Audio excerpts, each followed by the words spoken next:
Hi, Charlie here. Welcome back to my channel.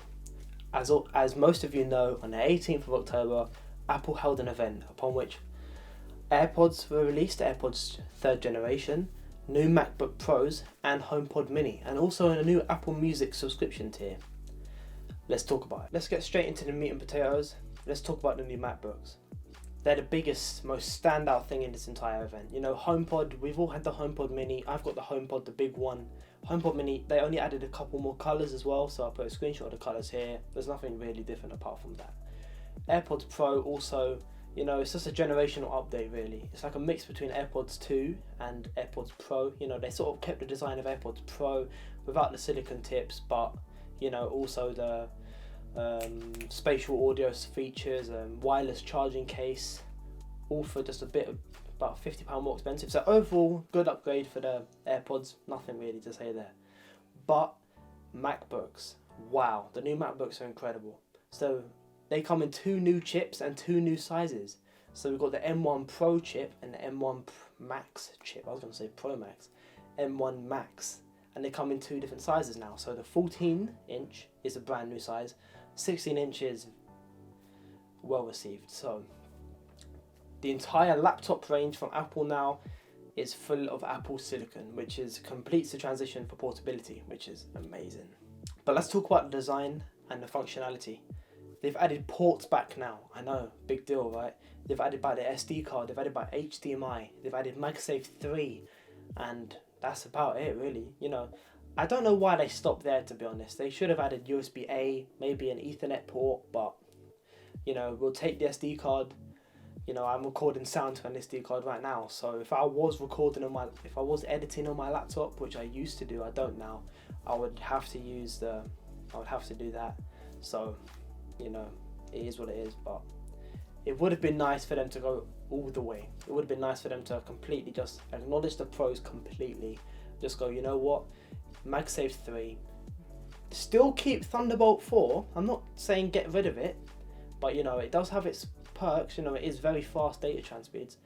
But anyway, the HDMI is only 2.0, it's not 2.1, so it's not even it's not even the newest generation of HDMI, which is really interesting. USB-A would have been very good. You know, if all of you don't know what that is, it's just a typical USB port, the square one, the one that you have to look for which side you put it in.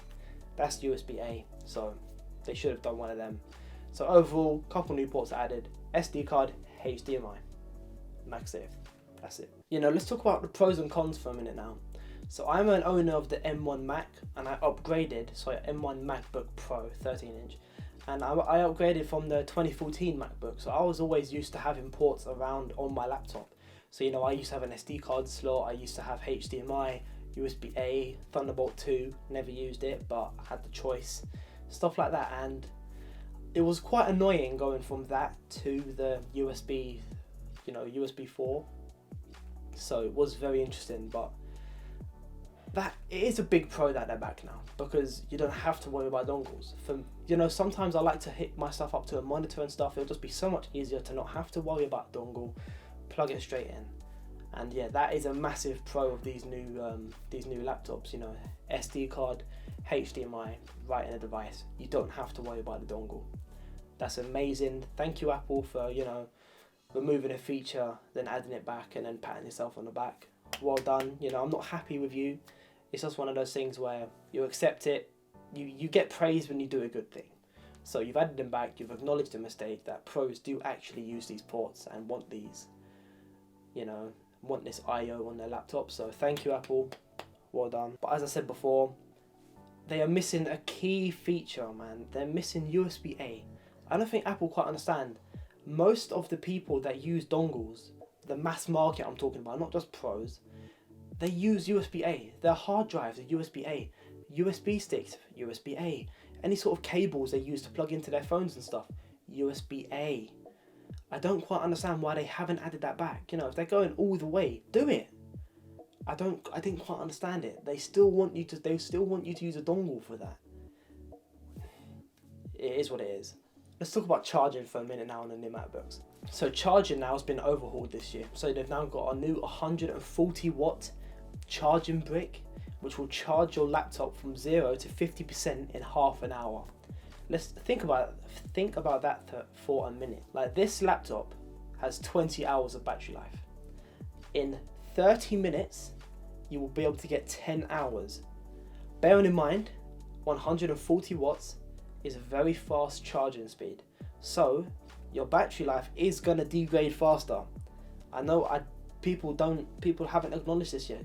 People haven't acknowledged this.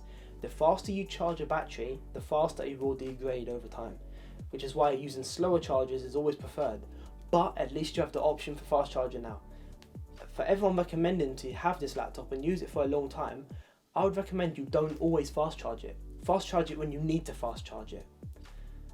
But say you're working from home, you don't need to always have it plugged into a 140 watt charger. You can have it, working on a slower 60 watt charger. I would recommend people do that. But MagSafe 3 is back now as well. So for anyone who hasn't used MagSafe before, I'm not talking about the phone, I'm talking about the old MacBooks. Basically what happens is you can pull it out. Straight away, it's a magnet. Very easy, doesn't matter, it's reversible. It is the best laptop charging solution. And it means now that you can charge for 140 watts, but also have the peace of mind that your laptop isn't going to go anywhere when it inevitably someone steps on the cable, for example, whereas that would have been a problem with the new laptops. MagSafe is very good, but I also think it's quite finicky as well. But this is completely negligible because you can still charge with the USB-C port, which is amazing. And there's USB-C on both sides now. So, you wouldn't have to pay more. You can either charge with MagSafe on one side or use your older USB-C chargers to charge the laptop there. It's best of both worlds. I have no problem with it. Apple, thank you for giving us this feature. You don't have to use the MagSafe if you don't want to. I would recommend you do, because now the MagSafe cable is actually MagSafe to USB-C. It's not actually into the brick itself. You can choose the brick on which to charge it from. So anyway, regardless, amazing job with the charging solution on this laptop, Apple. I haven't praised someone adding ports back for a while, especially when we're still waiting for USB-C on the iPhones, but we'll give you praise where you deserve it. Now, I've held out on it enough. Let's talk about the performance.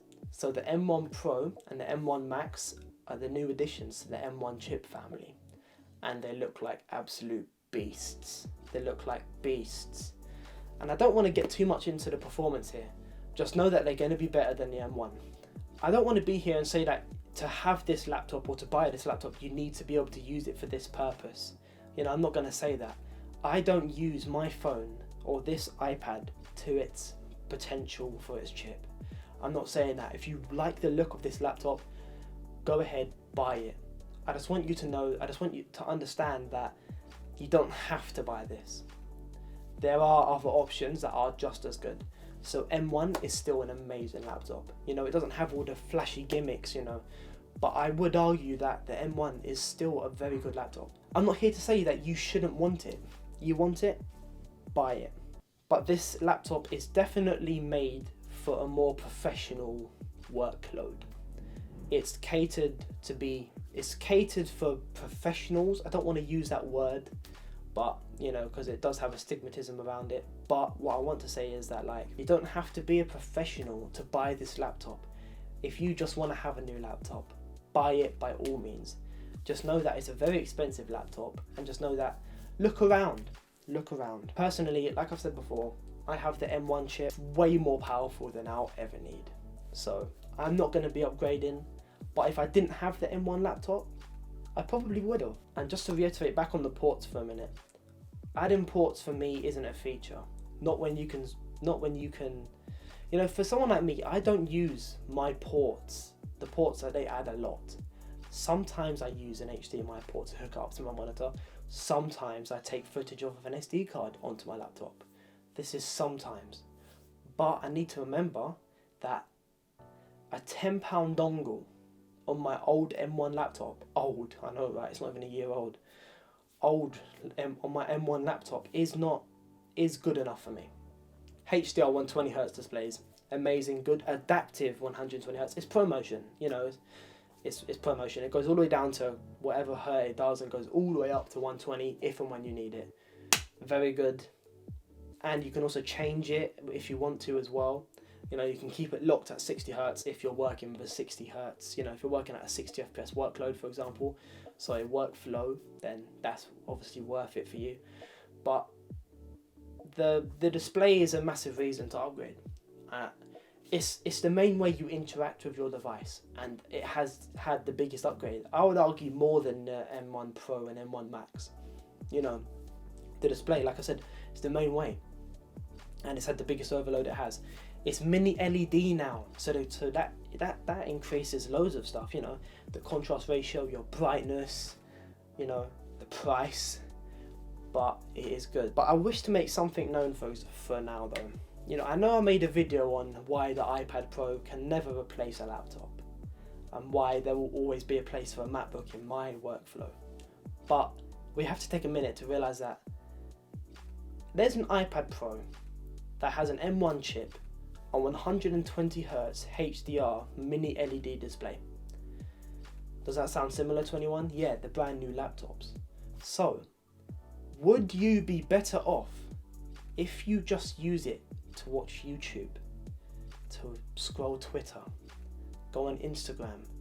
Would you be better off buying the M1 12.9 inch with the HDR display and the Magic Keyboard and trackpad? Would you be better off like that? It's cheaper, much cheaper, by £500 cheaper. So that's something that I wish to reiterate. There are options, but the new MacBook has it all in one. You have the new design, the new look. It's throwing it back. It reminds me of the older Apple laptops. You know, the 120 Hz, the bigger displays now. It's more screen to body ratio than ever before. You know, you've got the notch, take it if you will. You know, you've got the 120 Hz mini LEDs, you've got the M1 Pro, you've got the new ports. Overall, it is a massive, massive increase to the laptop. It is massive. And I wish to say that, buy it if you will. I'm not going to be someone to tell you not to buy it, because who am I to tell you? But I just want to know that, I want to let you know that the iPad makes more sense now as a purchase. It does, especially with this new HDR workload they're sort of pinning. You know, the MacBook isn't the only Apple device that you can completely work with HDR with. You know, it would be better. It's more powerful than the M1. But understand, guys, don't buy them now. Wait for reviewers to have them. I'm not going to get them because they're £2,000, but another reviewer will have it. Listen to what they say. And overall, thank you guys for watching. Just buy the iPad, I think, man. Just buy the iPad. Anyway, thank you for watching. Have a good day. I'll see you guys in the next video. Peace.